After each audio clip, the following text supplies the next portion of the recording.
New Zealand is known not only for its breathtaking landscape, but also for the rich heritage of its indigenous people, the Maori.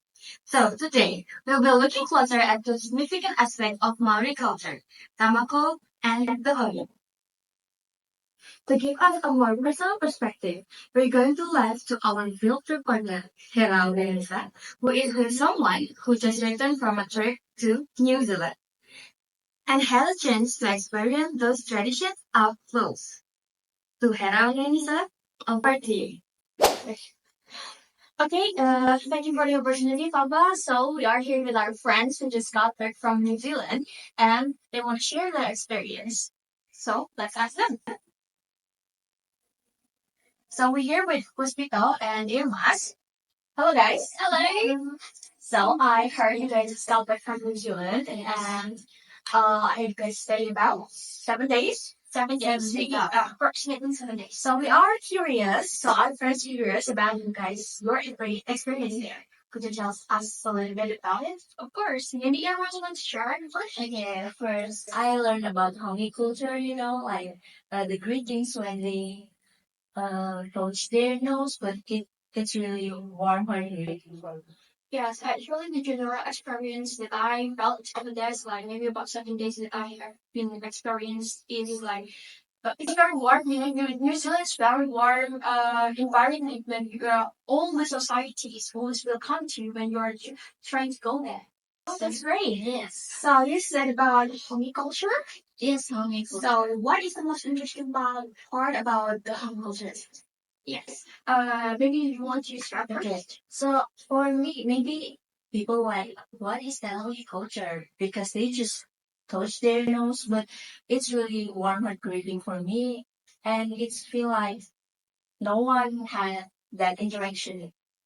Okay, so maybe I want to make some explanations. Yeah, okay, so Hong culture is like the culture inside the whole hearing ceremony. So whole hearing ceremony in here is just like this, like welcome greeting ceremony when the tribe trying to welcome you to greet you at the first attendance of the day.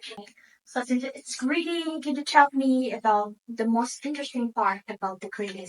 The most interesting part, I think, is how to apply it. It's a little bit awkward in here in Indonesia. Yes. But when you're trying to want to practice it, okay, show us, okay, please. Okay, so now I have already applied it with her. How about you? So in here, you want to try it. So in here, when we are trying to press our forehead and our nose, our head is like shaking it. It's just like this. Okay, like that? So, like just like this. Okay. Like this. So it's conscious. No, it's little bit awkward here. It's okay. So it's about connection, it's about reading. Yes. And it calls as Hongi Culture in New Zealand. You can read it more on the internet.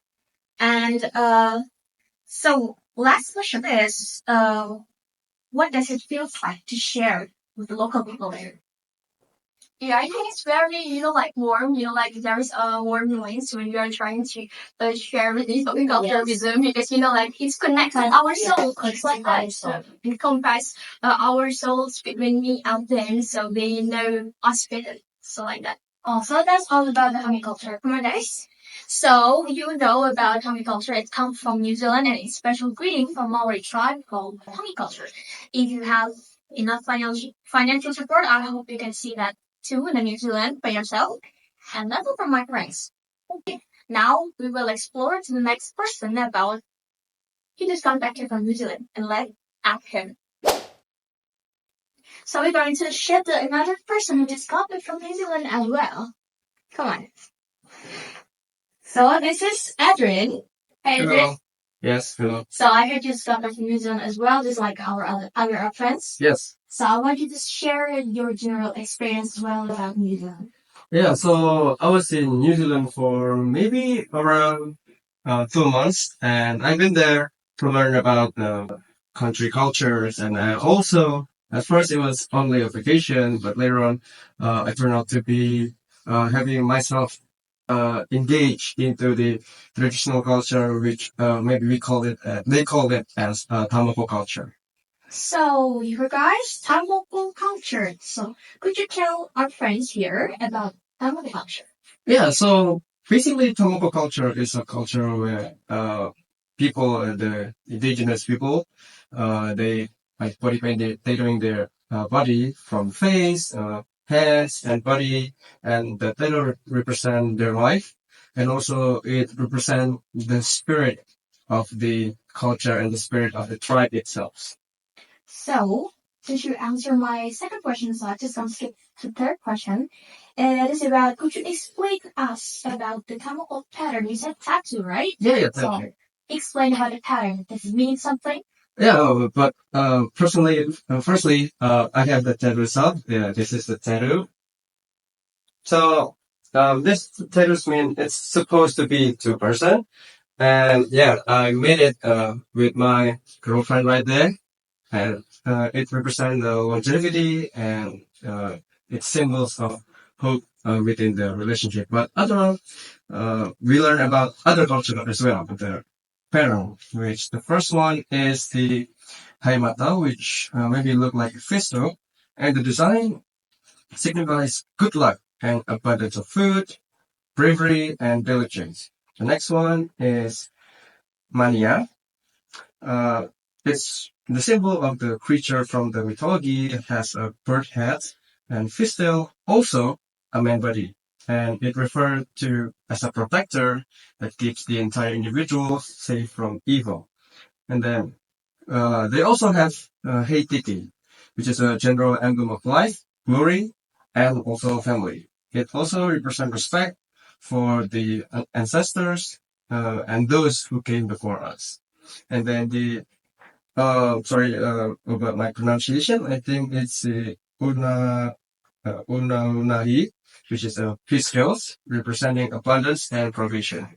And also the last one that I have seen there is the young fern France with name Pico Pico, which is similar to the Koru, which also symbolizing new life and growth, but often it dissected in pairs representing duality and balance.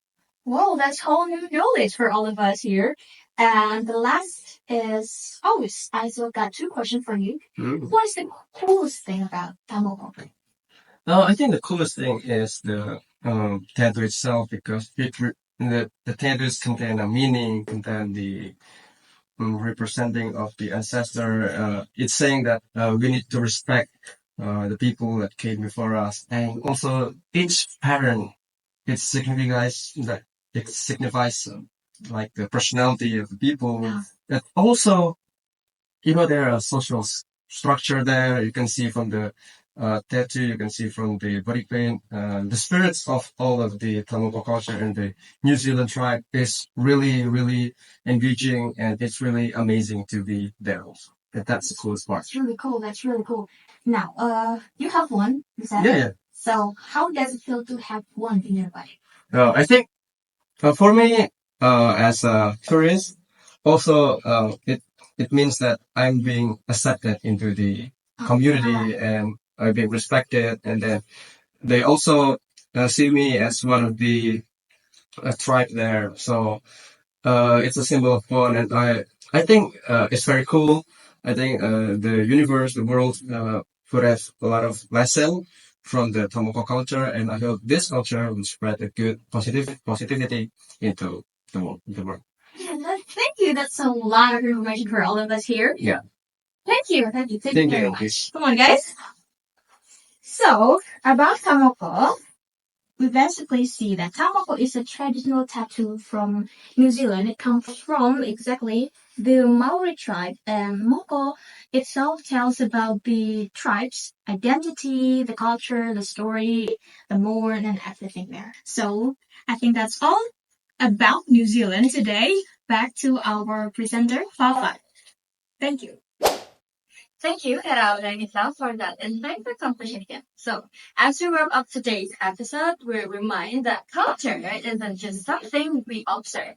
It's something we feel and then we experience and we share with us. I'm Fatiha, and thank you for joining us on today's episode. See you